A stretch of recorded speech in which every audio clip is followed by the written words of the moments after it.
Bienvenidos a La Mirada de Jano, un podcast donde exploramos el pasado, el futuro y el presente de las sociedades que Homo sapiens desarrolló, desarrolla y desarrollará. La Mirada de Jano. Cuando pensamos en la historia con H mayúscula, ¿qué nos viene a la mente? Reyes, presidentes, batallas decisivas, revoluciones que cambiaron el mapa. Es la historia vista desde un telescopio, enfocada en los grandes astros del pasado. Pero, ¿qué pasa si cambiamos la herramienta? ¿Qué sucede si en lugar de un telescopio usamos un microscopio para observar un solo grano de arena? Hoy vamos a hablar de la microhistoria, una corriente que nos invita a descubrir el universo que se esconde en lo pequeño, en las vidas de personas anónimas, en pueblos que ningún mapa oficial parecía recordar. Entonces pues, acompáñenos en La Mirada de Jano a descubrir cómo la historia de un molinero del siglo XVI o la de un pequeño pueblo en Michoacán pueden cambiar por completo nuestra visión del pasado. La microhistoria representó un cambio de paradigma, una forma radicalmente distinta de interrogar al pasado. Su importancia estratégica radica en su capacidad para desafiar las narrativas tradicionales, aquellas centradas casi exclusivamente en los grandes hombres, los estados-nación y los procesos macroeconómicos. Es una historia que se niega a aceptar que el pasado es solo la crónica de las gestas de los reyes y de los generales. Raúl, hoy vamos a iniciar con una pregunta para nuestro público. A mí me gustaría hacerles esta pregunta a todos los que nos están escuchando. ¿A ustedes les gustaría ¿A ustedes les gustaría aparecer en un libro de historia? ¿Les gustaría que su vida completa o la vida de sus padres, de sus abuelos, de sus hijos, les gustaría que su vida fuera plasmada por una persona en un libro de historia y enseñada en una primaria de gobierno, en una secundaria de gobierno? ¿Qué opinan al respecto? ¿Creen que eso sería algo agradable para ustedes? ¿O les daría miedo que su vida se volviera tan pública? ¿Tú qué opinas de esto, Raúl? ¿A ti te gustaría? Ay, no lo he pensado. ¿No? Un historiador que no ha pensado en formar parte de la historia. Que yo sí estoy dejando evidencias. O sea, todos los archivos que yo tengo, los documentos que he tenido, o sea, los documentos, las anotaciones, los libros, los papeles, las películas, las fotos, todo lo guardo. Porque tengo así como que la ilusión de que alguien en 15, bueno, después de que fallezca, 15, 20, 100 años, va a encontrar eso y decir, ¿quién fue este Raúl? Órale. Pero no para que aparezca en un libro de historia y sobre todo que manden ahí en las escuelas diciendo... Pues no enseñando, ¿no? Adoctrinando. Y luego quién sabe cómo va a ser la historia, Okay. Como está la película de Armagedón. Uh-huh. Que se van a sacrificarse. Sí. Porque un meteorito creo que va a chocar contra la Tierra. Sí. Sí, la he visto. Y bueno, se sacrifican. Sale la de I don't wanna close my eyes de Aerosmith. No recuerdo. Sí, pero bueno, ajá. O los astronautas que se tienen que sacrificar por el mundo, ¿no? Y que sus escuelas, bueno, en los libros van a aparecer, ¿no? Porque como los grandes héroes. Sí, claro. O sea... A no ser que sea en ese sentido, puede. Uh-huh. Pero no. No, realmente nunca ha sido como que tu gran ilusión. Porque tú, como dices, soy historiador. Y Exacto. por lo mismo sé que pueden escribir o sé que cómo lo pueden escribir y de qué manera puede ser usado. Y distorsionar todo, ¿no? Imagínate que aparezcas en un libro de historia y tus hijos lo lean y no tengan nada que ver con lo que realmente pasó. Bueno, porque los libros de historia oficiales no es como que un historiador en sus cabales lo escriba. Entonces, ¿quién lo escribe, Raúl? Sí, ahí van, pero me refiero... hay muchas ideologías. Sí, claro. O sea, más que nada, lo que encontramos en un libro de historia de primaria es más bien... No es lo que quiso plasmar un historiador, sino es lo que quiso plasmar un gobierno. Sí, por la cuestión educativa, o sea, por la cuestión educativa, por la cuestión de lo que deben de aprender, por la cuestión de qué tipo de pensamiento queremos que tengan las nuevas, las infancias o las juventudes. Pero tú sí quieres un libro. ¿Aparecer en el libro? Sí. ¿Aparecer ¿por qué o no? dedicarte? Híjole, no lo sé. O sea, que hagan un capítulo sobre mí, no lo creo, ¿sabes? O sea, es demasiado peso encima. Además, no siento que yo vaya a vivir una vida en la cual me sacrifique de tal modo como para aparecer en un libro. O sea, yo creo que a mí sí. O sea, yo creo que para mí mi vida personal y mi familia creo que van a ser más importantes que cualquier otro proyecto, o eso espero, no sé. Pero aunque no sea tu intención, que formas parte de algún proceso revolucionario, No, eso o no. político, Ay, no, Raúl. o científico, Yo ya o social. yo ya formé parte de grupos políticos. De manera muy breve, ¿no? En la prepa, un rato en la universidad, y la verdad es que es muy desgastante. Por eso te digo que no me gustaría involucrarme tanto en un movimiento social que plasmen mi nombre en un capítulo entero, no. Pero sí, por ahí a lo mejor que aparezca en un ¿cómo le llaman? Fascículo, en una columna, tal vez no estaría tan mal. En letras pequeñas, en una nota al pie. Pero medianas, no pequeñas las letras. Sí, puede ser, ¿eh? O sea, ¿por qué decimos todo esto, Mauri? exacto. Bueno, ¿De dónde viene esto? Antes me gustaría compartirles un pequeño poema Recítanoslo, Raúl. de Bertolt Brecht. Bertolt Brecht. ¿Quién construyó Tebas, la de las 7 puertas? En los libros aparecen los nombres de los reyes.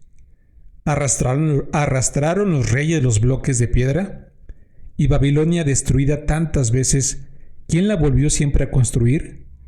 ¿En qué casas de la dorada Lima vivían los constructores? ¿A dónde fueron los albañiles la noche en que fue terminada la muralla china?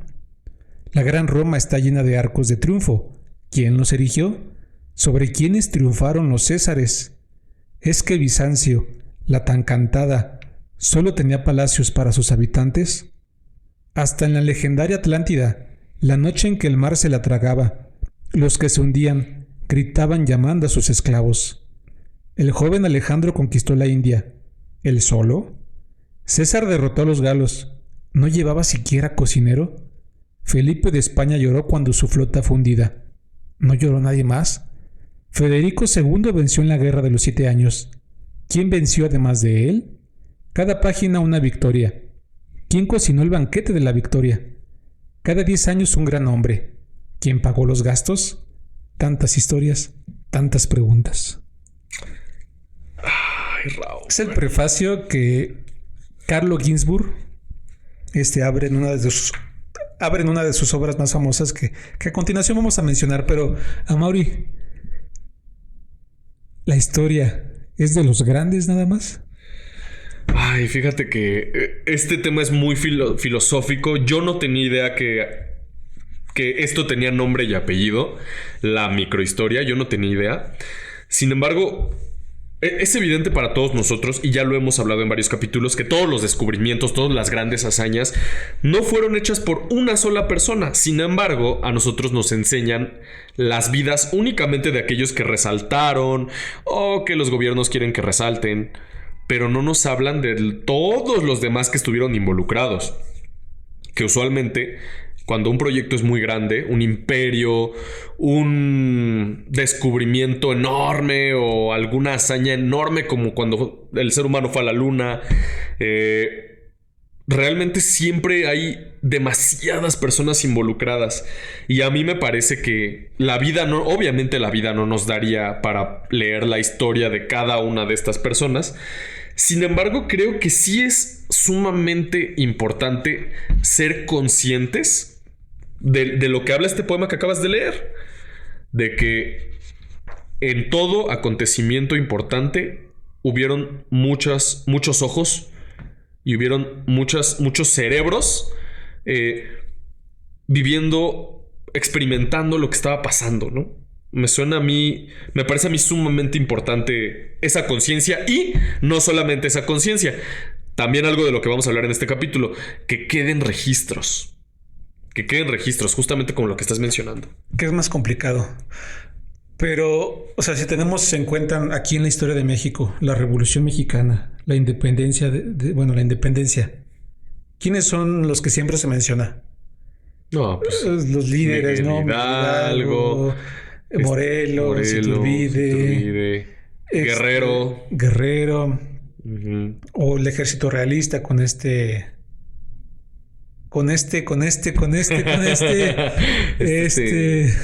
que fue virrey también. Sí, Guadalupe Victoria. No.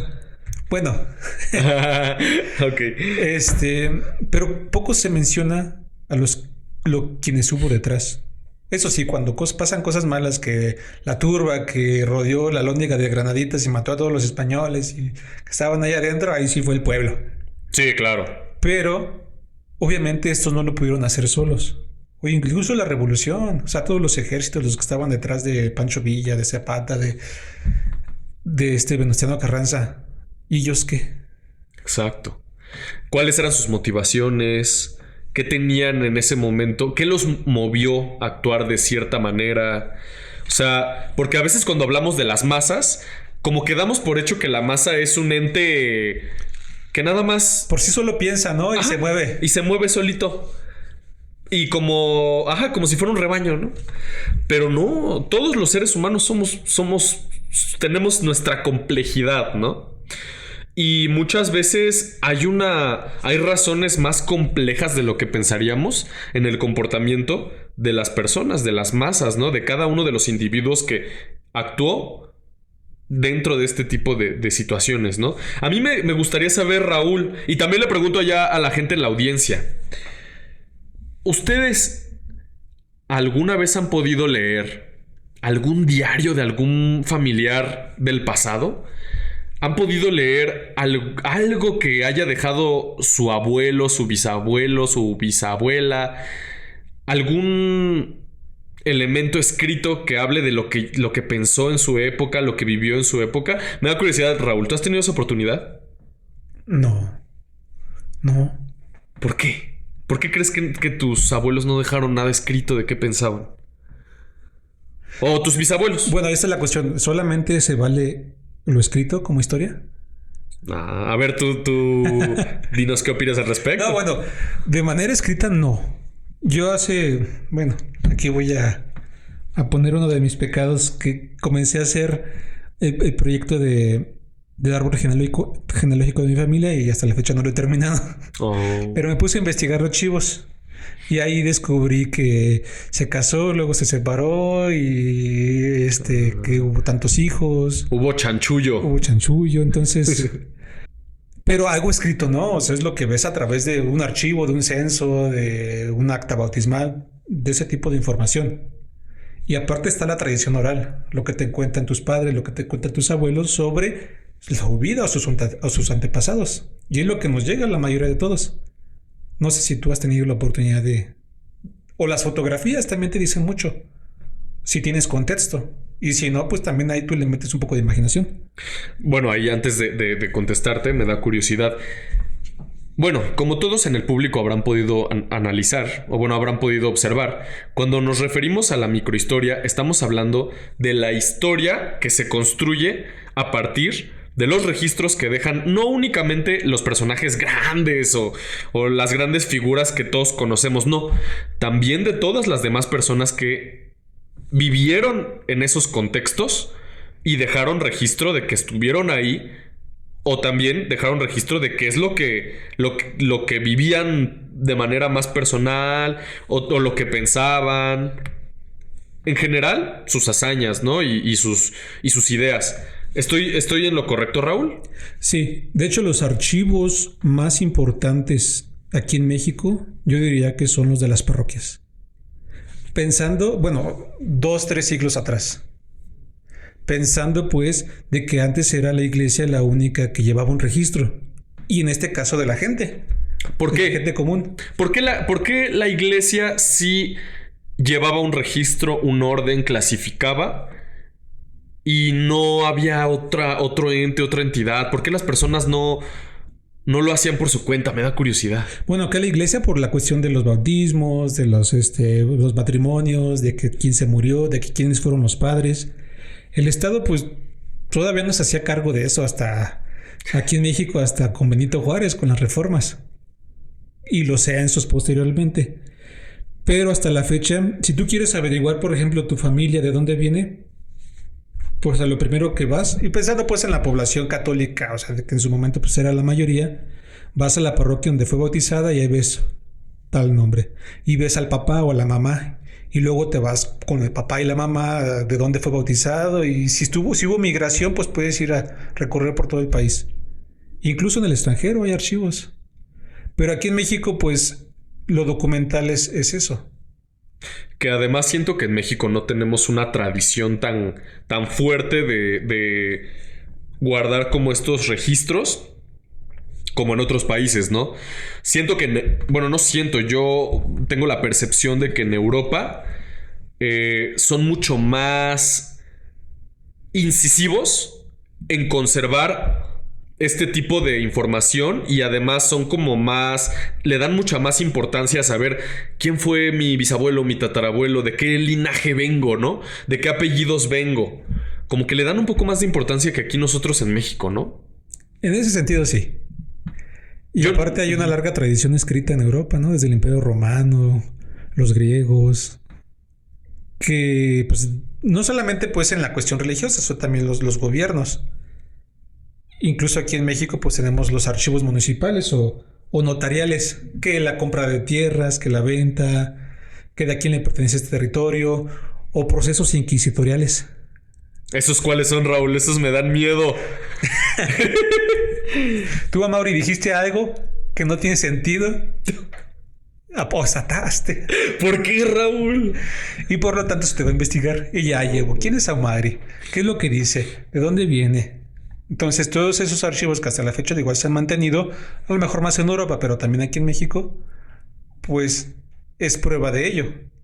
Oye, eso puede ser muy interesante porque si se conservan y si uno logra dar con quién era su, pues, no sé, no tatarabuelo, pero el abuelo de tu tatarabuelo o así, con ese tipo de archivos tú puedes saber, y yo creo que todos hemos tenido la duda, si alguien de nuestros ancestros fue un asesino. De hecho, yo entré allá en Guanajuato al archivo del Poder Judicial del federal. ¿Y cómo le hiciste para entrar, Raúl? ¿Te escabulliste? No puedes, o sea... Se puede acceder, metes tu solicitud y revisas archivos. Y yo encontré unas carpetas, por ejemplo, cuando se castigaba mucho con los juegos de azar. O cuando se mataba a alguien, ¿no? Cosas de delito federal, que se cargaba, pues, no el municipio, no el estado. Y ahí te ves y das cuenta de lo que pasó. No, pues que fulanito, pues se peleó, ya llevaba una carpeta de investigación, ahorita que está de moda la palabra. Ajá. De lo que hacía hasta que llegó un momento en el cual ya no aguantó y pues le clavó un cuchillo. O en los periódicos también aparece ese tipo de información. O sea, sobre nosotros, pues el pueblo común. Ajá. ¿Dónde vas a encontrar todo ese tipo de búsquedas, si tú quieres? Sí, claro. No vas a estar en los libros como decías. No. Ni en las escuelas te van a mencionar, ni los autores, por más que haya un proceso, por ejemplo, que una crisis económica, que una guerra, no van a decir el pueblo, fulanito, tal. No, son los líderes. Y hasta ahí termina. Claro. Y creo que es bastante valioso que nos aportes esta información de... Si a ustedes les pica la curiosidad de saber a qué se dedicaba, qué delitos cometió o qué clase de vida llevaba su ancestro, creo que es muy valioso que nos menciones esto. Hay un lugar donde buscarlo, hay un lugar donde encontrarlo, hay donde podemos tener algún indicio de qué es lo que estaban viviendo nuestros ancestros en esa época. Hay lugares, sí, pero hay muchos que están descuidados. O no gozan del apoyo. Puede que haya archivos notariales parroquiales que están descuidados, ahí olvidados en alguna oficina de la parroquia. Municipios que no logren tener una buena inversión para custodiar todo eso. ¿Tú qué sabes más de esta vida religiosa? Porque por si tenemos aquí nuevos escuchas y no lo saben, Raúl pertenece a esta vida religiosa, es mucho más cercano, siempre lo ha sido. Me da curiosidad preguntarte a ti, Raúl, ¿este tipo de archivos nunca se destruyen? No. ¿Se conservan? O sea, se deben de conservar. Pero no siempre hay, pues digamos, la intención, la voluntad, el recurso para hacerlo. Hay archivos muy bien organizados. Hay otros que están ahí olvidados. O sea que los archivos que la iglesia generó desde la conquista de las personas que vivían ahí, no solamente de los líderes, sino de todas las personas que habitaban ahí, o sea, siguen existiendo. En teoría sí. No sé si ahí mismo o ya por ejemplo, los más antiguos forman parte del archivo de la nación. O sea que ya ha pasado a manos del Estado. Pero por lo menos 2-3 siglos para acá. Wow, eso está muy cañón, Raúl. O sea, la información puede estar ahí. El chiste es llegar a ella. Okay. Y tú dices, no, pues voy a la parroquia, ok. Y si no está, ¿a dónde más vas? No, pues voy al archivo municipal. Y si no está ahí, ¿qué vas? No, pues voy a los periódicos. Y si no está ahí, ¿dónde vas? Y es ahí lo complicado. Por eso no se menciona mucho a la historia de los... Del pueblo. Del pueblo. Del pueblo sabio.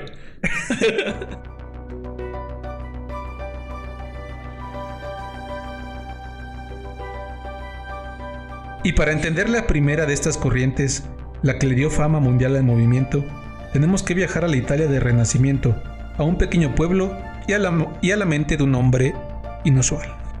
A finales de los años 70, un joven historiador italiano llamado Carlo Ginzburg publicó un libro que revolucionaría la forma de hacer historia: El queso y los gusanos.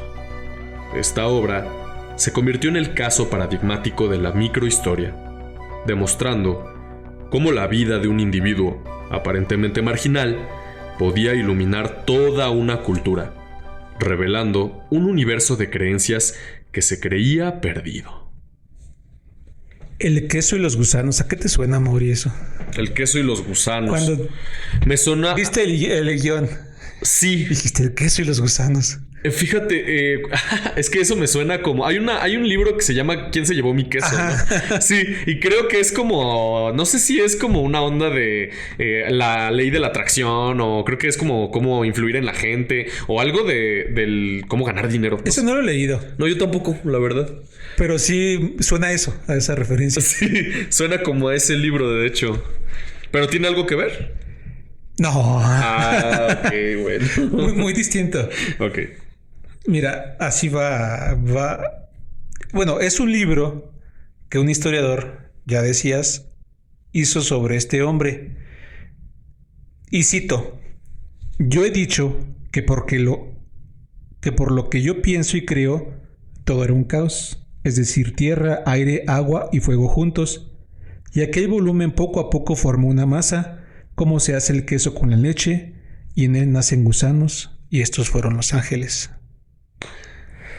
Bueno, para nuestra audiencia, ¿de qué estamos hablando, Mauri? Estamos hablando del pensamiento que tenía un buen hombre del siglo XVI, a quien apodaban Menocchio. ¿Qué fue lo que pasó con Menocchio? Bueno, Menocchio era un hombre que era un campesino.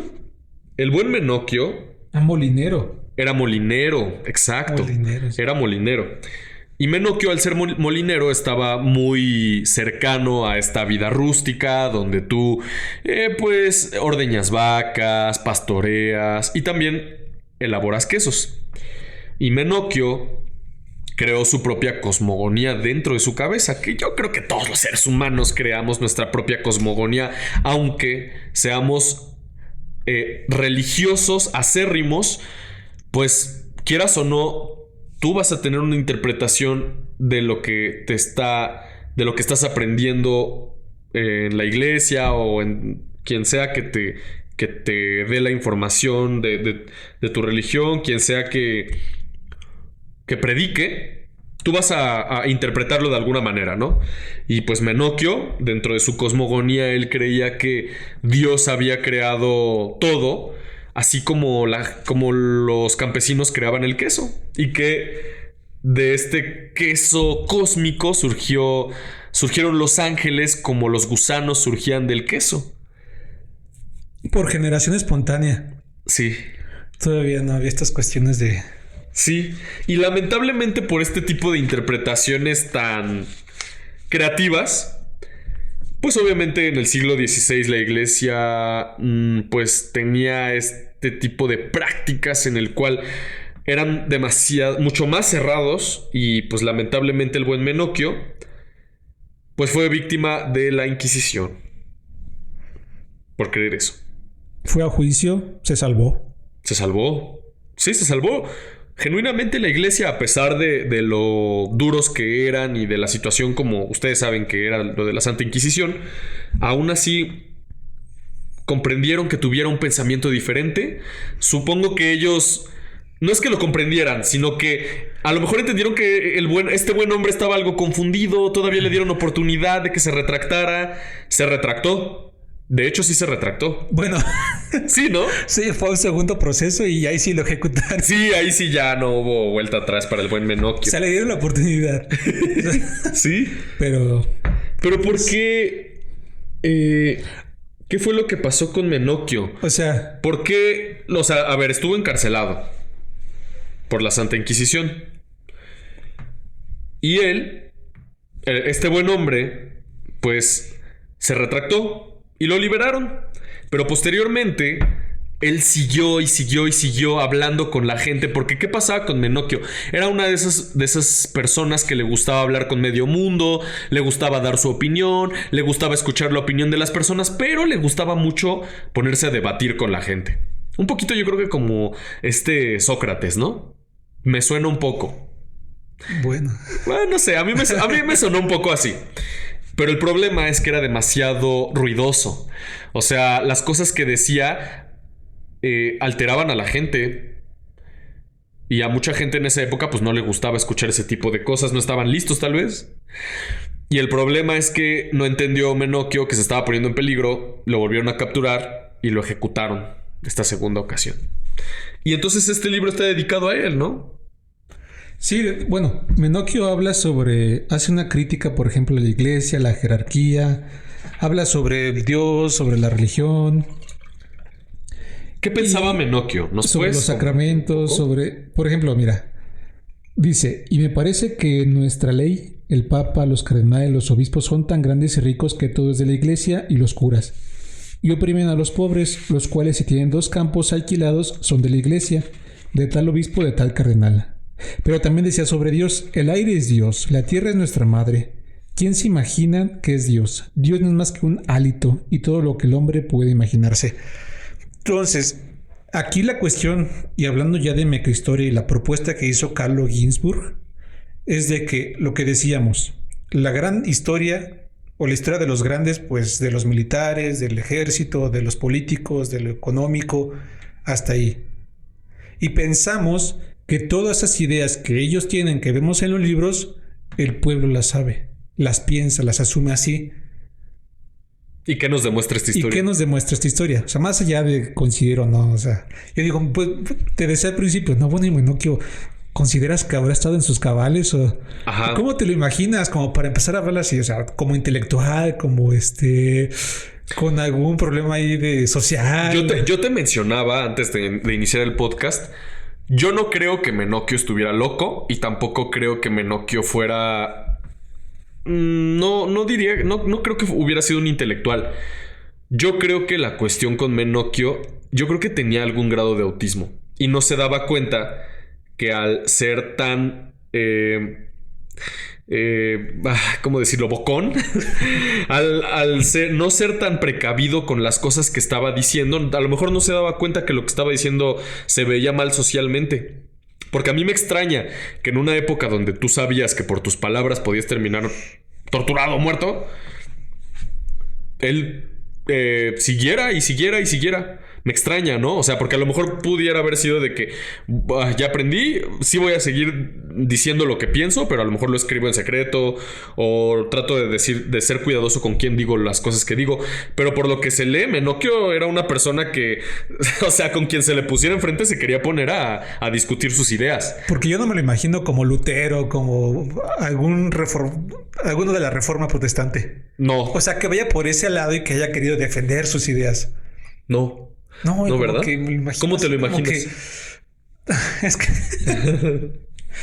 pues no sé, así como un predicador en la calle. Como un loquito del centro. Así, o sea, pero es lo que me llega. Sí. No con esto no por eso quiero decir casiera. Simplemente es como la idea que... Es la idea que me llega. Que bueno, llega. ¿por qué se puso a decir todo eso? Sí, porque ¿no? hasta las ideas. Pero bueno, aparte de ello, y lo que decía, es que también hay un conocimiento en el pueblo, en este caso el campesino, que esas ideas, dice Ginsburg, ya estaban sobre ellos. Esta idea de qué es, esta idea de los gusanos, esta idea de Dios, pensamos que porque vemos en los textos litúrgicos que Dios es esto, que la religión es esto, que la iglesia es esto, te das cuenta pues que en el pueblo es muy distinto y se vive de manera distinta. Entonces la microhistoria es abordada desde la microhistoria italiana de Carlos Ginzburg, es proponer que también hay otra mentalidad, hay otras ideas. Te voy a decir dos cosas que me puso a pensar todo esto. Número uno, yo creo que tiene mucha lógica que Menocchio pensara que el universo se formó como un queso, porque obviamente siempre nuestra cosmogonía va a ser un reflejo de lo que estamos viviendo. O sea, obviamente quienes veían esta cuestión religiosa de la manera más formal o de la manera más culta, pues eran los sacerdotes. Y eso que, o sea, también había muchos sacerdotes que no estaban bien preparados, ¿eh? Sí, claro. Pero obviamente esa no podía ser la forma en que lo entendiera el pueblo. O sea, no había manera, no tenían la formación. Y mucho menos en esa época que no habían tantos medios, no había tanto material. Entonces me hace mucho sentido que creyeran que Dios era un quesero.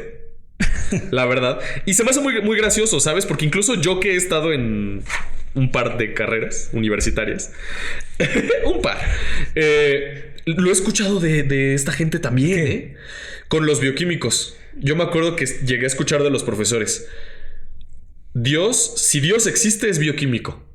Lo llegué a escuchar, de verdad. Y te aseguro que muchos ingenieros han de pensar lo mismo. Si Dios existe, ha de ser físico. O sea, ¿por qué? Porque les hace sentido por el modo en el que ellos ven la vida. A lo mejor, y digo, ustedes piénsenlo, o sea, ¿qué profesión tienen ustedes? ¿Creen que tiene algo que ver con la divinidad? No sé, yo sé que por ahí tenemos una persona que nos escucha y que ya nos mencionó que fuimos su número 1 en podcast. Ella es enfermera. ¿Crees que la enfermería tiene algo de divino? ¿Crees que Dios está involucrado? Me da curiosidad. Sería algo, si es que crees en Dios, ¿no? Pero por otra parte, eso es una cosa que me puso a pensar este texto. La otra cosa que se me hizo muy loco, yo siento que Menocchio también tenía algo de conspiranoico. Esto, y cito: todo lo que se ve es Dios y nosotros somos dioses. El cielo, tierra, mar, aire, abismo e infierno. Todo es Dios. Este texto que viene en el libro de Hillsburg, ¿o cómo? Ginsburg. Panteísta, ¿verdad? Ginsburg, sí. No es la primera vez que lo escucho, Raúl. Ah, ok, sí. No es la primera vez que lo escucho. Y lo he visto en varias partes. En videos de TikTok lo he visto mucho. Esta idea, esta teoría conspirativa de que todo es Dios. ¿Conspirativa? Bueno, yo le llamo así porque siempre viene como en esta parte de posibles universos, ¿no? O posibles teorías del universo. No, que el universo es una simulación. No, que el universo es un huevo. Y he oído esto de que no, pues tú eres Dios y lo demás que existe también es Dios y todo es Dios, ¿no? O sea, esto no es la primera vez que lo leo, que lo escucho. Y yo por eso me pongo a pensar, yo siento que tal vez Menocchio también tenía estas como ciertas ideas conspiranoicas, ¿no? A lo mejor tenía este interés de... ¿Y realmente qué es lo divino, no? ¿Qué es Dios? ¿Qué es? Probablemente, ¿no? Sí, por cierto, en ese sentido hay una novela, no sé si la has leído o la han leído, Los Pilares de la Tierra, de Ken Follett. No, no lo he leído. Es un escritor británico que, pues, las grandes catedrales de Europa, un día se preguntó, bueno, ¿y cómo las construyen? Y escribió una novela a detalle sobre todos los que están detrás de ella, desde una abadía, desde los reyes, desde los obispos, desde la gente, y va narrando, es un libro gruesote, Ok. que lo recomiendo mucho, cómo se va construyendo a lo largo de las décadas o siglos. Y en ese sentido, pues se enfoca en bueno, aunque todavía presenta a personajes así principales, pero que pretende ir desde abajo hacia arriba. Suena muy interesante. Es la recomendación. Entonces, Ginsburg, por también en ese sentido, o sea, eso es la microhistoria en su versión italiana. Hay más y de otro tipo.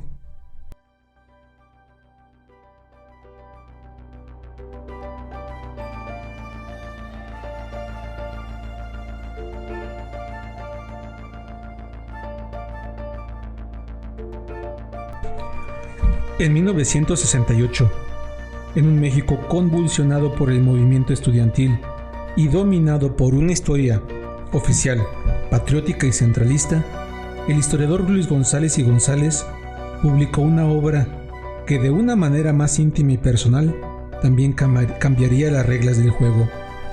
Pueblo en Vilo, microhistoria de San José de Gracia. Su esfuerzo era reconstruir la historia de México desde sus cimientos, desde los pueblos, desde lo que él llamaba la patria chica o, con una palabra entrañable, la matria. Y volvemos al tema de que hay una historia más allá de los personajes famosos, de los personajes ilustres que conocemos. Y ahora sí, respondiendo a la pregunta que me hacías, Raúl. ¿Qué era, Juan? Que era si tú habías tenido la oportunidad de leer algo que hubieran dejado tus abuelos. Ok. Fíjate que yo sí, afortunadamente. Mi abuela materna dejó muchos registros, mucho escrito, le encantaba escribir. Dejó muchos cuadernos llenos de sus escritos. Estos no los he leído y no los puedo leer porque no me los dio a mí, se los dio a una tía y a mi mamá. Y no están, o sea, no, su intención era que ellas lo leyeran, yo no. Sé que hay cosas personales y cosas que pues yo no debo leer. Pero de quien sí logré leer es de mi bisabuelo. Mi bisabuelo paterno, el padre de mi abuela. Él dejó un libro escrito. ¿Libro te refieres a...?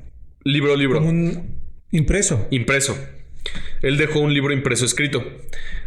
Obviamente no es un libro así súper famoso, pero son sus memorias. Él fue profesor de educación física de la UNAM. Fue juez de las Olimpiadas de 1968. Era un alpinista profesional. Y en este libro él narra cómo fue el desarrollo de la educación física en México en los años que será 30s, 40s del siglo pasado.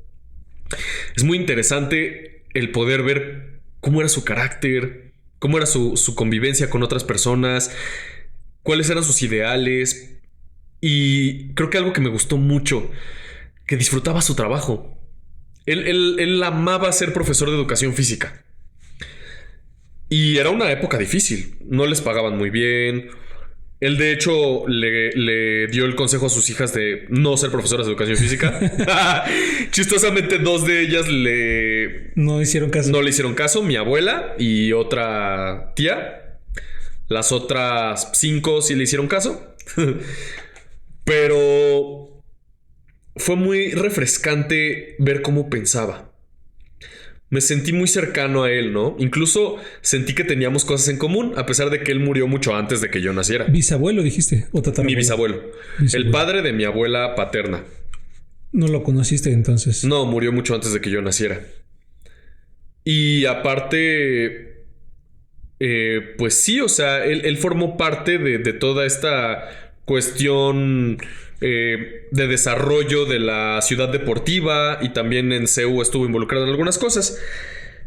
Pero el punto es que obviamente en la macrohistoria, pues él no suena, ¿no? En la historia oficial, él no suena y nunca va a sonar. Porque obviamente no hay espacio para todos, ¿no? O sea, como volvemos a lo mismo. Únicamente aquellas personas que estuvieron como en la cúpula de ciertos movimientos son los que usualmente se van a enseñar, ¿no? ¿Que eso quién lo dice? Que eso quién lo dice y a quién le conviene, ¿no? ¿Tú qué opinas de esto, Raúl? Porque incluso hay líderes que desaparecen, de los registros. En Egipto, Akenatón, si no me equivoco, tenemos pues el Tutankamón, el dios Amón. Y luego hubo un cambio ahí, el Alatón. Cambio de dios o de, no, ahora vamos a irnos por Creo que fueron ellos, ahí me corregirá la audiencia. Y creo que también hubo una mujer, no sé qué tanto. Y los faraones siguientes decidieron borrarlo de los archivos. Por eso te digo, o sea, incluso a nivel macro, pues es una manipulación. Es lo interesante. Lo bueno que tú tuviste la oportunidad de poder leer este libro. No sé si lo vas a recomendar o... Mira, no lo he leído completo. He leído varios capítulos. No sé si lo puedo recomendar porque no sé cómo se llama. Es que tengo el libro en PDF, pero ahora que me acuerdo leí capítulos, pero no estoy muy seguro cómo se llama. Lo voy a buscar. El próximo capítulo les voy a decir cómo se llama. Les voy a decir si es que lo pueden encontrar, porque también no sé si lo pueden encontrar. O sea, era uno de esos como libros que te da como fomento de cultura. Sí, porque en la cuestión de formativa de educación física. Exacto. En historia y todo ese tipo. Sí, o sea, que se ve en la carrera.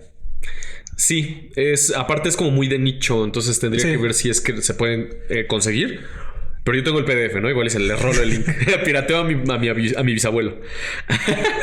Pero más allá de lo escrito, también está lo oral. Uh-huh. Por eso te decía, ¿solamente vale lo escrito para hablar de historia? Ok. Y lo que te cuentan tus abuelos, tus papás, el vecino, la señora que estaba gritando ahí que... no sé. ¿Te refieres al oral con la transmisión? La transmisión oral. De generación en generación. Uh-huh. Ok. No, pues definitivamente... Es que, hijo, o sea... Esto es un tema, ¿no? Ahí. Porque podemos ahí a lo mejor meternos en cuestiones a lo mejor mitológicas, ¿no? ¿Por qué? Bueno, no sé, o sea... ¿Le creerías a alguien que dice, oye, pasó esto, así fue la cosa, yo participé en la batalla? Como dicen, por ejemplo, la historia esta de, no, pues tu abuelo subió al cerro y mató a un nahual con un machete. ¿Has escuchado ese tipo de...? En TikTok sale mucho. ¿Tú lo considerarías válido o serio para un registro? Es una buena pregunta. ¿Para la historia? Pero es que toda la historia son interpretaciones, ¿no? O sea... Ahora, una hoja, un documento, uh-huh. ¿Lo tomarías por válido? Yo lo almacenaría. Ambas cosas. Las almacenaría. Las registraría, pues. Para que no se pierdan. Pero creo que sí sería difícil discernir si es historia o si es mitología. Que es real y que no. Pues que mitología. Es que no sé, o sea, o te refieres a como anécdotas de cuando tu abuela te cuenta que su papá hizo tal cosa o así. Sí, lo que pasó. O sea, si yo, por ejemplo, imagínate que tú quieres entrevistar a tu mamá o tu papá. Sí. Sobre cómo fue su vida de niños. Uh-huh. ¿Lo tomarías tú como válido? Sí. Sí, pero trataría de obtener algunos otros, ¿Lo contrastarías? Sí, claro. Suponiendo ya en algo serio, ¿verdad? Que tú quieras escribir un día sobre la vida de tu familia. Uh-huh. Tienes lo oral, pero también te irías a otro tipo de archivos o de documentos. Uh-huh. Para, digamos, aplicarle más rigor. Y a varias personas que vivieron también el mismo contexto también lo haría. Sí. Entonces, fíjate que con de Pueblo en Vilo... ¿Has escuchado de San José de Gracia? No. Bueno, sí, o sea, pero te voy a decir por qué sí, porque leí el guión. No, pero... Es que hay varios San José de Gracia. ¿Ah, sí? Y el otra vez dije, bueno, ¿dónde queda este pueblo? Yo no sé dónde queda, solamente que leí el guión, pero no, antes de eso nunca lo había... Platico de Guanajuato. A ver, cuéntame. ¿Has escuchado de Marabatío? No. De Tierra Blanca. Nah. De Hichú, de Atarjea. No manches. Escucha solo León, Irapuato, Celaya. León, Irapuato. Sí, exacto. Hay muchos pueblos en todo el país que... ¿Qué pasó con su historia? Y yo puedo hablar del pueblo, ¿verdad? Pero obviamente ahí hay gente, generaciones de personas que han pasado por ahí. Esa historia, ¿cómo se cuenta? ¿Se cuenta esa historia? Bueno, no y sí. Puede haber un trabajo ahí de cada ciudad, de cada municipio, de cada lugar. Pero tradicionalmente se ha olvidado. Y esa es la microhistoria mexicana que propuso Luis González y González.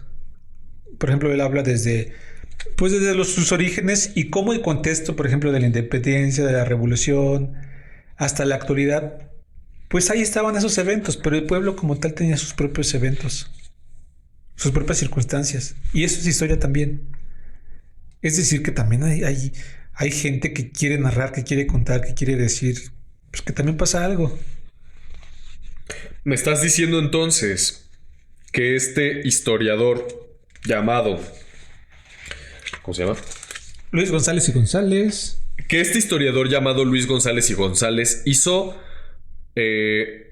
generó la historia de su pueblo. Sí, por ejemplo, lo que hacen los cronistas. Bueno, la registró pues. Uh-huh. No, o sea, hizo pues una búsqueda y al final presentó su libro. De su propio pueblo. De su propio pueblo. Ahí me da una gran curiosidad. ¿Tú crees que cada, no sé si colonia o tal vez delegación de la Ciudad de México debería tener a su historiador de cabecera que se encargue de recopilar las historias o sí, las vivencias de lo que está pasando en la población de su zona y generar... Debería de tenerlo. ¿Sí? Por lo regular los municipios lo tienen, pero como depende que el municipio pague, no siempre. Pero no es un historiador. En el mejor de los casos, un cronista. Un cronista. Y un cronista que puede tener cualquier oficio. Que puede llevar buen rigor metodológico o puede que no. Pero en teoría, no sé si está amparado por ley, pero en teoría... Debería ser así. Deberían de tener eso. Interesante. Nunca me había puesto a pensar. Como cronista, ¿eh? Como un cronista. Sí, que recopila, que presenta, que informa, que busca. Qué padre. Y como lo paga el gobierno... No, pues no lo paga. No siempre. No, sí, pero no siempre. No, pues sí. Creo que también son vitalicios. Ay, tienen ahí luego sus triquiñuelas. Un día hay que investigar quién es quién es el cronista oficial de la colonia San Andrés de Tepilco. Es una colonia que está por ahí por donde vivo. A ver si hay, ¿no? Sería interesante. Aquí en Ciudad de México está muy documentado, ¿no? ¿Quién? O sea, ese tipo de pueblos, de lugares. Sí, yo creo que sí, porque aparte forman parte como de los... el barrio originario de... La misma sociedad se ha organizado, y luego te enteras ahí en los periódicos o en las páginas de internet que va a haber la presentación de tal lugar. Y hay un poco sobre su historia. ¿Has visto la película... o la audiencia ha visto la película Los Espíritus de la Isla? Con Colin Farrell. No me suena. ¿No te suena? No, no la he visto. Yo creo que no, ¿eh? Esa la recomiendo. Yo un día estaba en el autobús y la puse. Ok. Y está chida. Es un momento de la historia de Irlanda a principios del siglo pasado. Hubo la guerra civil. Pues por la cuestión ahí de que mi isla, tu isla, los británicos... Pero solamente está de fondo. De hecho, se ve en el mar los cañonazos, la pelea entre los barcos. Pero es lo de menos, es solamente el fondo. Lo importante es lo que está pasando en la isla. Dos grandes amigos, que de un día para otro, le dice, ya no quiero ser más tu amigo. Y el otro así como así como... Es que sí tenía así como un problemita. Ok. Pero no, insistiéndole, yo quiero ser tu amigo, yo quiero ser tu amigo. Y el otro... No quiero. No quiero. Y ya eran adultos. ¿Qué onda? ¡Qué loco! Y está muy buena las actuaciones, muy buena la historia. Suena un poco dramática. Y él incluso dice, no, me voy a cortar un dedo si sigues insistiéndome. La madre. ¿Pero de qué género es la película? Es como una tragicomedia. Sí, o sea, sí, al principio dije, pues, ¿qué estaré viendo? Hasta el final entendí, mira lo que estoy. Ya busqué en internet. Porque dije, no. No entiendo, ¿no? O sea. Pero bueno, más allá de la historia personal, también está pues de fondo la cuestión de Irlanda y la división que había entre ellos a nivel macro, pero también a nivel micro. Entonces, nuestra historia, al final, nosotros estamos enmarcados dentro de lo que sucede en las grandes ligas. Nada más para tener el dato. ¿Nos puedes repetir cómo se llama la película? Los espíritus de la isla. Los espíritus de la isla. ¿Sabes quién? Así, algún actor famoso que... Colin Farrell, ese que ahorita... Colin Farrell. Me suena mucho. ¿No viste la de Batman? Que hizo la del el pingüino. Ah, ¿es él? ¿Es el pingüino? Es él el que hizo... Sí, la he visto. Sí, claro que sí. Pues ha hecho... No estuvo en la de... ¿En cuál estuvo? Bueno, pero sí he visto Batman. O sea, sí ubico quién es. Batman, La voy a ver, me suena. Me gusta, me agrada la premisa. Alejandro Magno. Esa no la he visto. Me voy a comer un pistache. Escuchemos. No. Vamos a lo que sigue, Raúl. Pero más allá de estas fascinantes historias, ¿cuál es el valor final de mirar la historia a través de este microscopio? Si les gustó este capítulo de La Mirada de Jano, hay más episodios ya disponibles en Spotify, YouTube y Amazon Music. Es gratis y lo seguirá haciendo. Llegamos al momento de responder a la pregunta del ¿y esto para qué? ¿Por qué dedicar tanto esfuerzo a rescatar la vida de un molinero o la crónica de un pueblo perdido?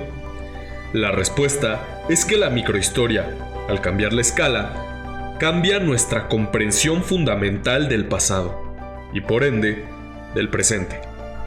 Su valor se puede resumir en 4 puntos clave. La primera, Mauri. Humaniza la historia. El hecho de siempre pensar en clave militar, en clave de grandes decisiones políticas, y de repente darte cuenta, por ejemplo, de la historia de tu bisabuelo. Todo lo que hizo, lo participó, lo interés que tenía o la pasión que tenía por el deporte, te hace ver la historia de manera distinta. Más cercana, más próxima, más humana. Fíjate que yo usaría la palabra empatizar. Te hace empatizar. O sea, seamos honestos. ¿Cuántos de nosotros en la primaria logramos generar empatía con Miguel Hidalgo o con Cuauhtémoc? ¿Cárdenas? ¿O Cárdenas? Sí. O sea, ¿quién a sus 8 años dijo, ay, sí, yo soy ese, ¿no? Lázaro Cárdenas, ¿no? Mi héroe favorito, Juan Escutia. Sí, o sea, pues claro que no. O sea, son contextos totalmente distintos. Pero esta microhistoria como que nos hace sentir más cercanos, ¿no? Aunque, o sea, cuando tú lees la historia de una persona que fue más... que formó parte del pueblo, pues, así como uno forma parte del pueblo, como mencionamos, ¿no? Cuando a lo mejor, pues, es tu familiar. Yo creo que es más fácil generar empatía, ¿no? ¿Y si no fuera tu familiar? Pero, por ejemplo... Puede que sea algo cercano, un contexto, tú decías, aquí de la ciudad. Lo que pasa es que... Pero si no fuera familiar... Es curioso, ¿sabes? Aunque no lo sea. Por ejemplo, ¿recuerdan ustedes que leí el libro de La vida de Abed Salama? Ajá. Que me lo prestó Raúl. Por cierto, tenemos pendiente ahí una rifa de un libro. Que daremos los detalles en algún momento. En algún momento. Yo empaticé mucho con Abed. Sí. A pesar de que ni es mi familiar, ni vive en mi colonia, ni siquiera vive en mi mismo continente. Pero generé empatía con él. ¿Por qué? ¿Tú consideras que este libro de La vida de Abed Salama es microhistoria?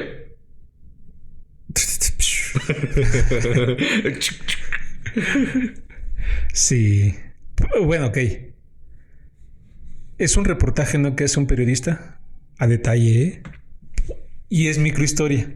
Porque no solo se va con la vida de Abel Salama, se va con su mamá, su papá, sus hermanas, su antigua esposa o su primera esposa. No, con su pretendiente. Con la tercera que era su prima. Ay, quién sabe. Y aparte con los que estuvieron alrededor del accidente de su hijo. Uh-huh. Las enfermeras, las patrullas, los militares. Logró profundizar, la verdad. Es un buen trabajo en cada uno de ellos. Si quieres a nivel periodístico, a nivel histórico, pues sus resultados también se van a ver. Y eso es un nivel microhistórico. Yo considero exactamente lo mismo que acabas de mencionar. Y si te fijas, también mucho se basó en las entrevistas que hizo. Y sabes, creo que acabas de dar en el blanco. Lo que pasa es que la microhistoria no solamente nos habla de lo que vivió, por ejemplo, Miguel Hidalgo con Morelos. O sea, dos personajes ilustres juntos, cómo interactuaron y todo. No. ¿Por qué en la historia no nos hablan un poco de, no sé, los hijos de Miguel Hidalgo, la esposa de Miguel Hidalgo? Bueno, no tenía esposa, pero no sé. El doctor de Miguel Hidalgo, sus primos. Porque ¿qué sentido tendría en la historia de México? ¿Qué sentido tendría? Exacto. Nos haría generar muchísima más empatía, creo yo. Pero para el discurso no. Pero para el discurso no sirve. Esa es la historia de bronce, la historia oficial. Exacto. Te digan a quiénes tienes que venerar y a respetar. Así es. Entonces, el punto número 1 es ese, humaniza la historia. ¿Cuál es el punto número 2, Raúl? Pues desafía las narrativas oficiales. ¿Por qué? Porque se enfoca en realidades locales. Entonces esto demuestra que los grandes procesos históricos, por ejemplo una revolución, una reforma, una modernización del país, no se vive de manera uniforme. Expone así la diversidad y las contradicciones que la historia, como se le dice desde arriba, suele aplanar. Entonces esto revela pues que no es un bloque homogéneo. Por ejemplo, con la Revolución Mexicana. No piensa que nada más se levantó Madero, ¿no? Y ya todos lo siguieron y ya luego quitaron a Porfirio Díaz y todo fue así. Uh-huh. Pero no, hubo muchos bloques y a nivel local cada quien lo vivió de manera distinta. O sea, imagínate que le hubiera levantado Pancho Villa. Véngase a mi ejército, a la leva, que obligaran. No lo hubieras tú vivido de la misma manera que a lo mejor se fue en el sur o en el centro. Sí, no, para nada. Y para ti hubiera significado de manera distinta. Sí, o sea, de hecho, otro libro que yo considero que le da una oportunidad a la microhistoria es el libro de México Bárbaro. Porque sí toma ciertos testimonios de personas que estaban viviendo en esa época, pues en pleno porfiriato, ¿no? Finales del porfiriato. Y precisamente es un libro que choca definitivamente con la narrativa oficial.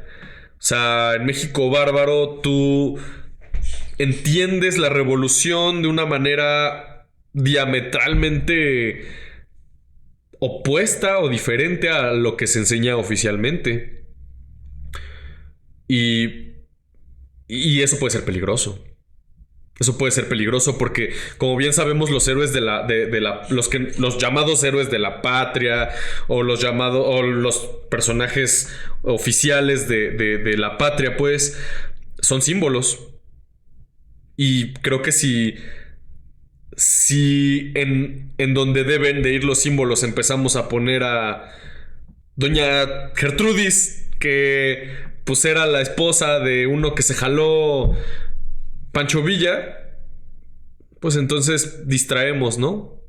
Probablemente, no sé tú qué piensas, Raúl. Ay, Mauri. Es que no puedo, o sea, mira, la historia oficial no es que tampoco vayámonos al extremo de decir que miente. No, o sea, hay muchos hechos fieles, simplemente la forma de presentarlo. O sea, si te ponen a doña Gertrudis, ¿cuál será la relevancia para la construcción del Estado? De la nación, ¿qué inspira? O si te ponen a... ¿Pero Lázaro Cárdenas inspira algo? Pero es que... ¿Inspira algo en ustedes? Díganos si ustedes algún día han sido inspirados por Lázaro Cárdenas. Por ejemplo, ¿quién construyó UNAM? ¿Quién construyó la UNAM? Miguel Alemán. Miguel Alemán. Era megalómano. Él le gustaba construir simplemente para que a la larga, en un futuro, fuera reconocido como presidente construyó esto, hizo varias cosas, Hasta ¿no? tuvo su estatua en CU. Sí, porque quería conservarse en los libros de historia.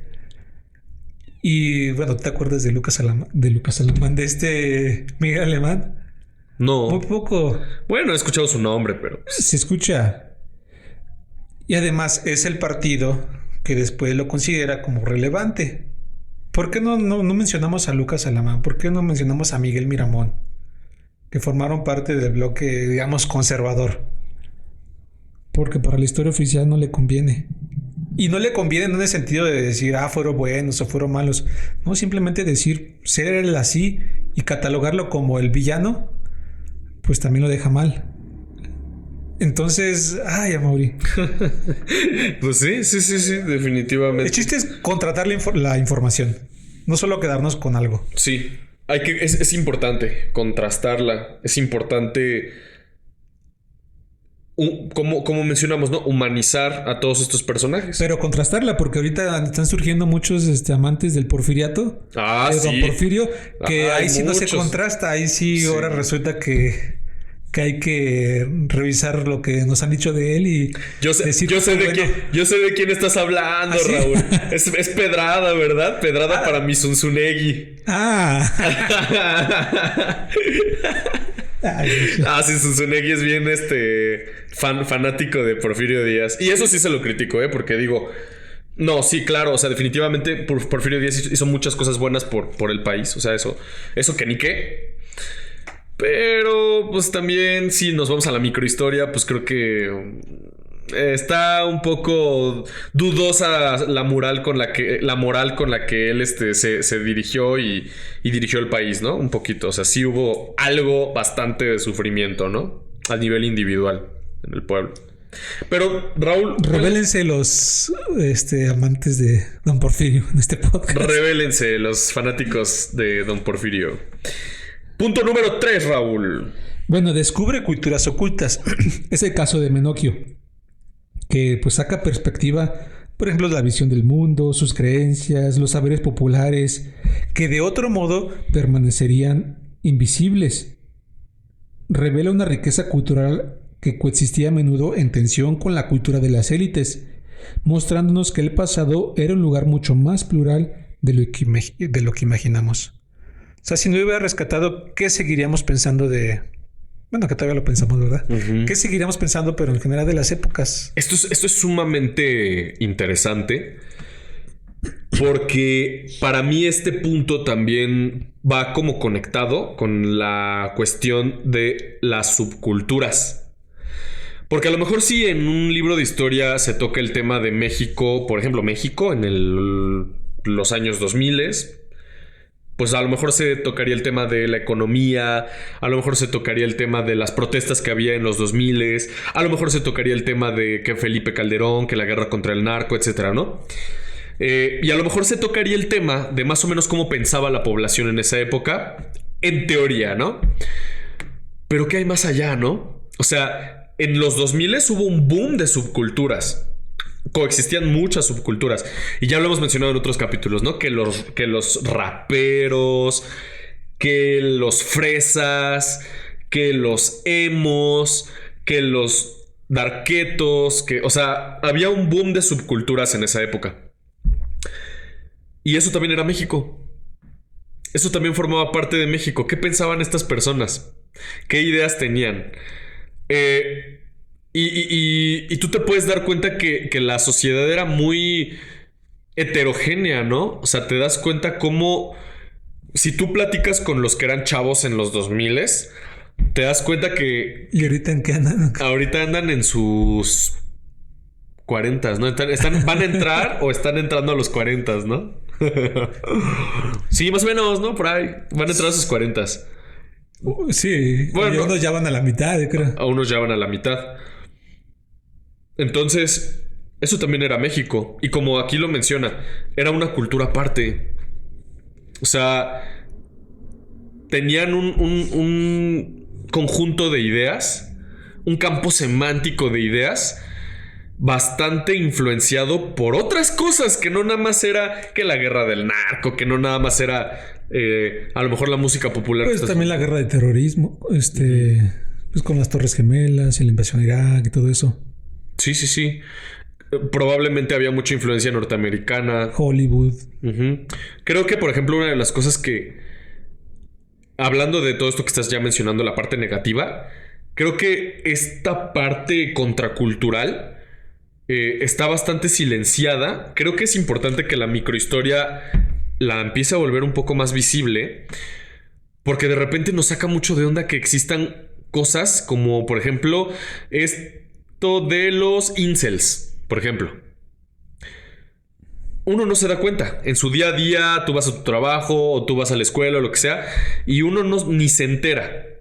Pero hay subculturas actualmente, por ejemplo, como esta onda de los incels, que es una subcultura que se generó hace unos cuantos años de hombres que están reprimidos porque no tienen relaciones sexoafectivas, ¿no?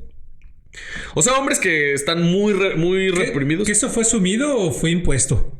¿Cómo? El concepto De incels. Ajá. Bueno. Yo entiendo que ahí también se creó un concepto. Ajá. O de plano, yo soy así, pues. Yo soy formo parte de. Buen punto, no lo sé. O sea, la verdad es que no lo sé. Y sí, creo que hay un problemita ahí de hice una conceptualización. Sí, exacto. O sea, pero, sí, tienes razón. O sea, yo sé que la sociedad, hay medios que los asumen como incels, ¿no? Y también que hay gente que los molesta llamándoles así. Creo que ellos no se llaman así a sí mismos. Algunos sí, pero hay otros que se llaman, se hacen llamar como Black Pillars, ¿no? Black Pills. Y tienen otros nombres que la verdad es que ya no sé porque pues tampoco estoy tan metido en esa historia. O bueno, no estoy tan metido en este tema. Pero son culturas que existen. O sea, no nada más existe el pueblo que adora a la presidenta o el que la odia. Estás hablando de ahorita con con Honduras y... ¿Cómo que Honduras? Ahora ya me metiste. No, Honduras, no, es de otros países, ¿verdad? Sí, no lo sé. No. Sí, obviamente. Hay muchos problemitas todavía en la macrohistoria. Sí. En la microhistoria, perdón. Metodológicos y teóricos. De decir, pues esto del sujeto, o sea, por más que yo te investigue, digamos a ti, tú que representas dentro de un cosmos. O cómo se define, de dónde se van a salir las fuentes. O sea, hay ciertas todavía cuestiones a resolver, pero pues tiene un gran valor. Tiene un valor incalculable. Y ahorita con la cuestión de multimedia, pues todo queda ya guardado, ¿no? En YouTube. Sí. Desde cualquier tipo de persona, hasta este podcast, ¿no? De decir, ¿estos quiénes son? ¿Cómo seremos si en algún momento alguien nos decide investigar qué conclusiones sacará? Yo estoy seguro que la IA ya nos está analizando. O sea, seguro. No creo que una persona de carne y hueso esté escuchando el podcast para decir, estos nos está investigando. No creo. No, o sea, investigarnos de así como que definir, bueno, cómo se conocieron, cómo decidieron lanzar este proyecto, qué los motivaba detrás de Yo creo que su vida personal. La IA sí lo está haciendo. Eso te lo aseguro. Te aseguro que la IA sí. Porque toda la información es valiosa.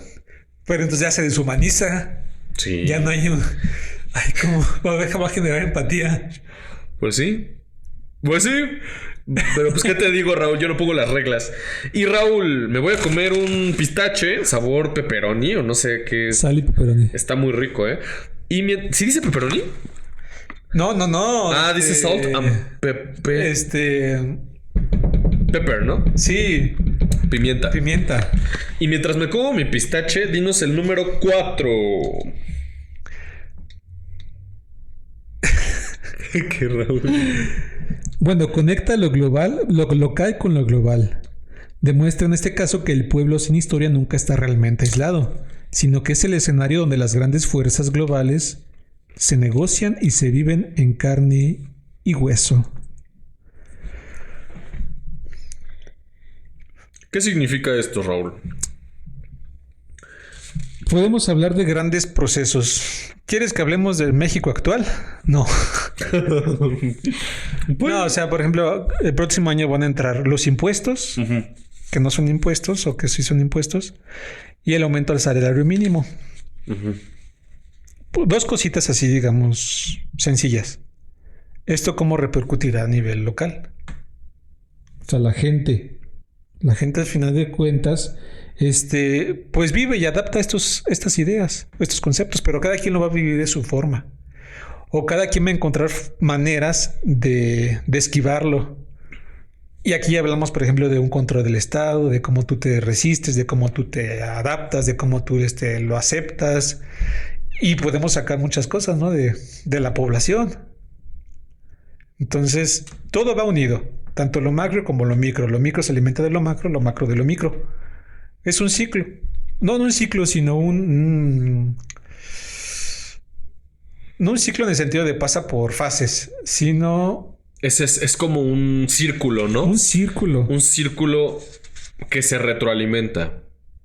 Sí, tal vez no un ciclo. Tal vez una especie de como círculo. De que igual no podemos ni ver aislados simplemente las cosas que se deciden arriba, ni pensar que lo de abajo no aporta nada. Porque somos la mayoría. Somos la mayoría. Y como tú lo mencionas, a veces no nos damos cuenta cuando en las noticias sale que aumento al impuesto de no sé qué, que se va a aprobar una ley de no sé qué. Y es gracioso porque en el momento pareciera algo demasiado ajeno, ¿no? Ah, pues eso qué. Por ejemplo, aumento al costo de las cajetillas. Yo ni fumo, ¿no? Pero, pues, quieras o no, toda decisión tomada en la cúpula, de algún modo, algo pasa en tu vida después de eso. O sea, de algún modo te ves afectado. De algún modo. Y si te fijas, las noticias en general hablan a nivel macro. Sí te ponen que la señora que un día se peleó y que con la escuela y no sé qué tanto. Uh-huh. Pero todavía ves los grandes noticieros dedicándose a entrevistar a presidentes, a jefes de Estado, a otro tipo de líderes de otras instituciones sociales, civiles, religiosas, militares. Y son ellos los que dicen y lo que pasa y lo que no, pues... Y te voy a mencionar algo ya para también ir cerrando. Yo siento que la microhistoria es algo que realmente debe de cobrar relevancia y debe de difundirse mucho más de lo que actualmente se hace. Porque también el hecho de que en la historia, al estudiar nosotros historias, únicamente conozcamos cómo vivieron personas ilustres, personas muy importantes en procesos, a veces puede ser un poquito desmotivante, ¿no? Pensar, pues yo viví una vida común, no hice algo enorme. Y puede ser un poco dar esa sensación de que tu vida no genera un verdadero impacto. Pero yo creo que con estas historias, con esta microhistoria, pues puedes abrir un poquito los ojos, ¿no? Y darte cuenta que tu vida es sumamente relevante para el proceso histórico universal. Hay un libro que no lo he leído.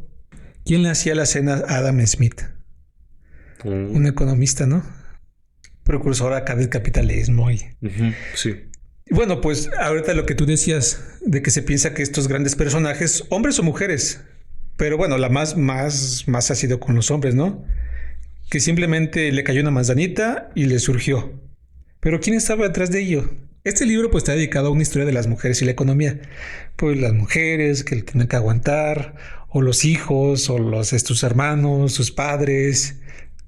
Por sí solo, el hombre no llegó. Por ejemplo, Buzz Aldrin y... Yuri... No. Bueno, Yuri Gagarin también incluso. Se reconoce a ellos, pero ¿quién estuvo detrás?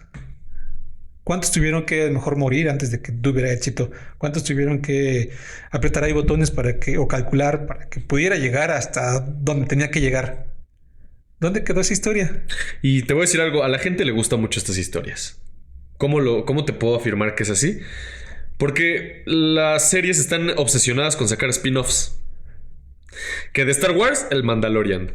Que de Breaking Bad, Better Call Saul. Que de Game of Thrones, La Casa del Dragón. Que ni la he visto. Te recomiendo que la veas. La primera temporada es buenísima. La segunda estoy en proceso. Pero, bueno, vuelvo al punto, la gente está obsesionada con esos spin-offs. A la gente le gusta saber la historia de los personajes secundarios. Entonces creo que debemos promover la microhistoria y debemos de La historia de los de abajo. La historia de la mayoría. La historia de nosotros.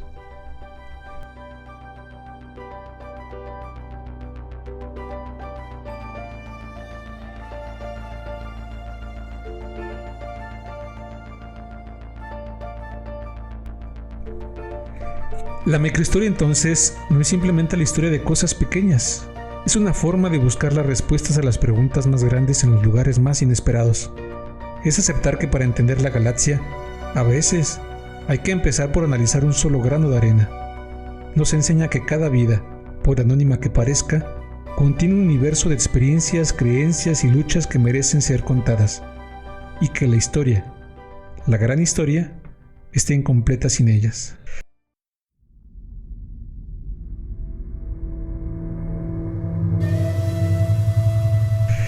Y Amaury, ha llegado el momento de preguntarte, ¿qué concluyes de todo esto? Concluyo que es increíble lo complejo que somos.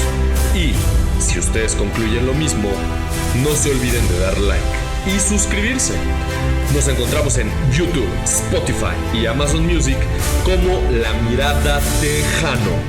Por hoy nos despedimos. Y como dicen en Italia, ciao. Bella ciao. Bella ciao. Ciao, ciao.